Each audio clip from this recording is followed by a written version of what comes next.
Bold and understanding here to give my post analysis on the last crescendo that took place on February 22nd. And before I begin, I'm just going to say this. That was a hell of a card. They got my $25 worth of it. I definitely enjoyed every fight on the scorecard with the exception of one decision that I'm going to get into later on. But anyway, it was led with the main event, which again looks like it's going to be the potential fight of the year. I'm not sure if it won it last year, but it definitely looks like already early candidate to win it this year. So let's get started. The Joshua Buatsi and Callum Smith fight. I thought both of these guys was going back and forth. I thought Callum Smith had more effective aggression. Even though Joshua Buatsi was putting pressure on Callum Smith, I just thought Callum Smith had the cleaner punches in that fight. I thought he, from the middle rounds on, mid to the late rounds, I thought he took control of it. And again, I thought Joshua Buatsi looked a little bit more gassed. I know he was trying to, smother and stay in front and everything else, but I just thought Callum Smith did a little bit more. But however, that was a hell of a fight. As a matter of fact, that was one of the first fights that kicked off on the main card, to the point that I thought from there that would have been the fight of the night. But turns out it wasn't. Now, going on to the next fight between Agit Kabayel and Zhilei Zhang. Zhilei Zhang and Kabayel came in there with a beautiful game plan. He felt as though, look, I can't trade with this guy. I'd rather just keep chopping him to the body. And I thought it paid off. Paid off big time. And we know Zhilei is still a dangerous guy because he ended up dropping Agit Kabayel. I forgot what round it was in. I think, if I'm not mistaken, I believe it was in the 4th or the 5th round. Dropped Kabayel with a nice shot.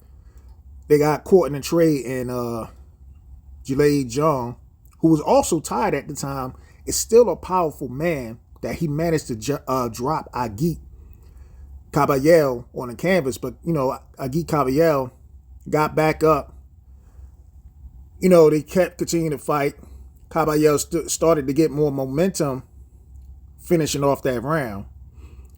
Then the next round came, and Kabayel got the business again with these body shots and ended up stopping Zhilei Zhang with a body shot.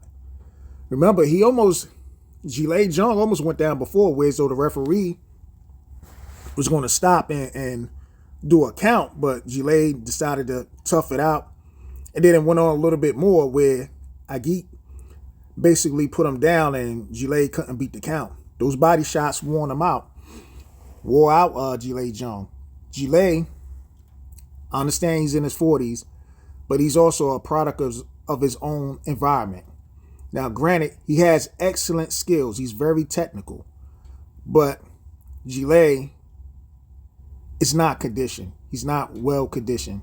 As a matter of fact, I think he relies on his skills so much that he just forgets about the conditioning part of his training camp. Zhilei, needs to really do some road work. And I get it. He's in his 40s right now, so maybe it's too late. But I still think he's a major player in the game. But the thing is that he needs to do some real road work and get on the ball. But that's just my opinion. Moving on to the next fight. Virgil Ortiz and Israel Madrimov. I thought that was an excellent fight as well. That fight turned out to be, from there, I thought it was going to be the fight of the night as well. I thought Israel started off fast, started schooling Virgil Ortiz. Virgil Ortiz kept the pressure all night long. And once he dialed up and started going to the body, I think that really affected Israel Madrimov.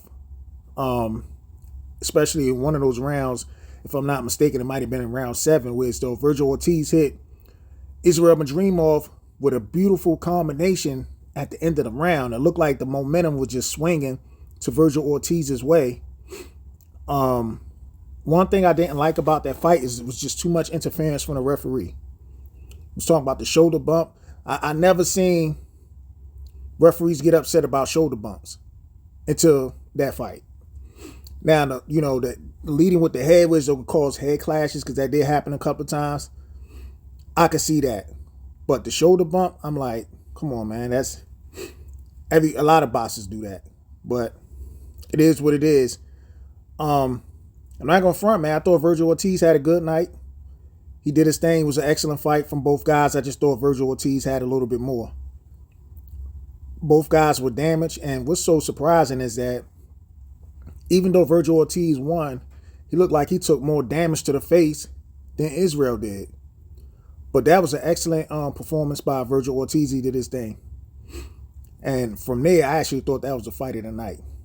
Now, moving on to the next fight. Carlos Adames versus Hamza Shiraz. And when I started this video, I said I was disappointed in one thing about this fight. So Carlos Adames and Hamza was getting it on. Hamza started off a few rounds looking good. Carlos Adames decided to turn up the pressure, start doing head movement, and his experience, he used his experience, whereas it looked like Hamza was, hesitant to really throw any punches anymore. And Carlos Adames started putting on Hamza. I don't know what happened, because me personally, I gave Carlos Adames at least 8 rounds in that fight. And for some reason, this turned out to be a split draw. I don't know what 2 of the judges were seeing, but this was a highway robbery. Now, the only good news about this fight is that Carlos Adames was the actual champion, and he actually gets to keep his belt. The bad news is that they didn't give him the win, so he can move on or whatnot. But like I said, he get to keep his belt. I don't know if they're just trying to set up a rematch to give Hamza some more time. Now they got some familiarity with each other. But Carlos Adames won that fight, hands down. Now, the next 2 fights, involve some last-minute replacements involved in it. And we're going to start off with Shakur Stevenson, who was supposed to have taken on Floyd Schofield, but he ended up taking on Josh Padley or something. I hope I pronounced his name right. But I know a lot of people had jokes for this guy, basically saying Shakur fought an electrician or whatever. But look, this dude Padley was game. He came in. Not only did he come in, he actually made the weight. So I know people say, well, he wasn't even in training camp. Maybe, maybe not, but the man was on weight. So he came in, and Shakur put a clinic on him, which was expected. But the one thing I have to give Padley props about is that the man wasn't really trying to give up, because he got hurt quite a few times in that fight. And he really wasn't trying to give up. He showed a lot of heart. Started going back at Shakur Stevenson, throwing combos. Even though they weren't even effective, he was still, he displayed a lot of heart in that fight. And I got to give Padley a lot of props in that, in his performance. But Shakur was just too much for him. Just too much for him at the end of the day. Stopped him, dropped him with multiple body shots. By the time the 3rd knockdown came, basically the corner throwing a towel. I thought, referee was going to stop it regardless. But at the end of the day, Shakur did his thing. He looked more aggressive. He had great combinations in that fight. And again, last minute replacement. So it's not Shakur's fault that he ended up fighting a replacement fighter. Now, moving on. This is another replacement fighter. Where it's supposed to be Daniel Dubois taking on Joseph Parker. Last minute replacement had to been coming from Martin Bakole, who had flown in to Saudi Arabia and landed the same day he actually fought. He landed in at 2 a.m. Didn't really have enough time. Well, he didn't train at all, obviously, just like, Padley. I mean, that was rumors. But was so bad with Bacoli, he actually came in over 30 pounds heavier than he did in his last fight. So that fight ended up going through 2 rounds. I thought Martin Bacoli had his moments in that fight. And I just thought at the end of the day, he tried to walk through 2 Joseph Parker shots. And I don't think that was a good idea. Because the second one that caught him on top of the head made him lose his balance, had lost his equilibrium, and he went down. Now, Martin Bacoli ended up beating the count standing up, but his corner also stopped the fight. I don't know why personally, because it was 20 seconds left in that round. And I thought the next round, Bacoli could have come out and did some more. Because like I said, he actually did some damage to Joseph Parker, especially catching him with some uppercuts when they got in close and everything else. He was catching Joseph Parker. He had Joseph Parker on the back foot quite a few times. But, credit to both Martin Bacoli and Padley for taking these fights on short notice. Now, not taking anything away from Joseph Parker, he ended up getting a stoppage, and kudos to him. Now, there are people that sit up here and they want to get on Martin Bacoli by saying, "Oh yeah, he just known for beating up Jared Anderson." No. He beat up other guys too. Y'all just not familiar with the other guys he beat up. But the fact of the matter is, I think one of the reasons why his corner ended up stopping the fight, because I believe Martin Bacoli still has a fight with F.A. Ajaba in a few months. So they said, well, we're coming here. That was a good shot. I'm going to stop the fight. He still got paid. And let me make sure, he also have enough energy to get ready for the fight against F.A. Ajaba. That's my only concern, my only thought about that. But other than that, good stoppage by Joseph Parker. Moving on to the main event.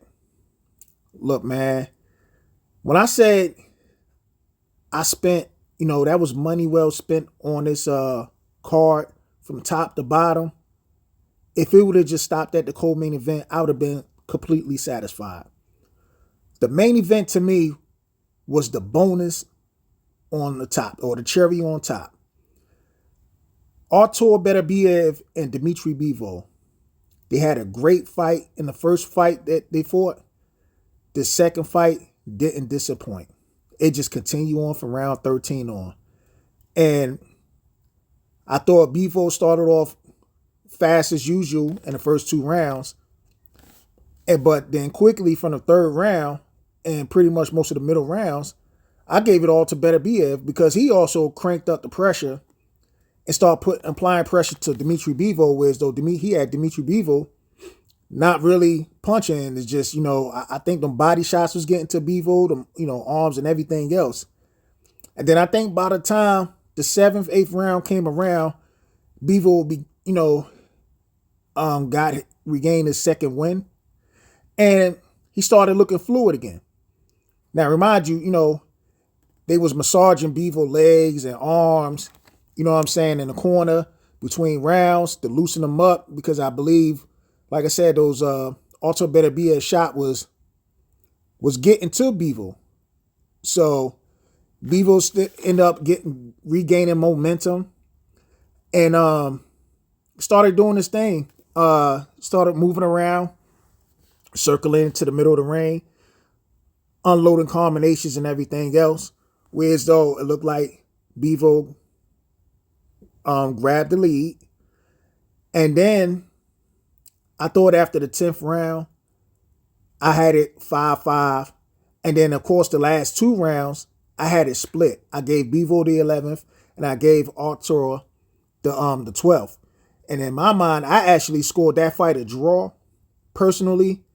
What's so funny is that this fight ended up as a majority decision again, but this time for Dmitry Bivol.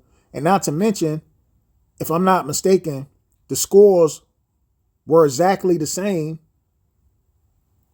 in the first fight when they favor Artur Beterbiev. But like I said, I thought this fight was a draw. And the trilogy looks like it's going to happen. Hopefully this year. Now, where does that leave David Benavidez? David Benavidez, look, you already heard Turkey. He said he's waiting on a yes from his own, from his advice, from David Benavidez's advisor or promoter or whoever. But if Al Heyman or the PBC or even, Samson Lukowicz, who is David Benavidez's promoter, don't come to an agreement for David Benavidez to fight for the title, then look, they fell on this guy. Because I'm going to put it like this. The sanctioning bodies, along with, the promoter and his advisor, failed on when it comes to the Canelo shit, because Canelo, we know Canelo severely avoided David Benavidez. But the thing is that the PBC didn't even back up David Benavidez. They just cared about how much money they could profit off of Canelo. So they didn't enforce the issue. Along with the sanctioning body, the WBC at that, who just want to ride the coattail of Canelo to keep getting as much of that 3% that Canelo pay as possible. So they looked out for Canelo when it comes to David Benavidez by not allowing David Benavidez to get that fight with Canelo. So in this situation, the WBC is going to ride with Turkey regardless because of the money. You know what I'm saying? And Turkey is looking to make the fight with David Benavidez and the winner. But now Turkey is like, look, we about to do a trilogy between Artur Beterbiev and Dmitry Bivol. Now, I don't know what's going to happen if a sanctioning body going to step in and say, well, look, we're going to have to strip one of these belts and maybe upgrade David Benavidez or whatever. I'm not sure what's going to happen. Or the fact of the matter is that they will actually allow the third fight, the rubber match between Artur Beterbiev and Dmitry Bivol to take place. And David just going to have to maybe take another fight and possibly get the winner. Maybe David Benavidez could take a fight with Callum Smith. Maybe that could happen. Maybe he could take a fight with I forgot the guy's name. Oh my goodness. But the other guy from the UK. Can't remember his name right now. Oh, Anthony Yarde. Anthony Yarde. He could take a fight with Anthony Yarde. Maybe there's, some more fights that David Benavidez could take if he isn't allowed to get the Dmitry Bivol fight as of right now. Or if Canelo has some balls, because he was talking about, I'll fight Bivol if you win. Well, Canelo has some balls to actually fight David Benavidez. David Benavidez could get that fight as well, because Dmitry Bivol ain't even worrying about Canelo no more, because we already know, we saw that fight. It was a one-sided beatdown. However, the judges decided to make the fight a lot closer than what it was actually supposed to be. And Canelo had a rematch clause and didn't even utilize it. Decided, to take on the fight with Triple G. And I get it, Triple G was already on a contract. However, you had a rematch clause and you could have fought Dmitry Bivol after the fact.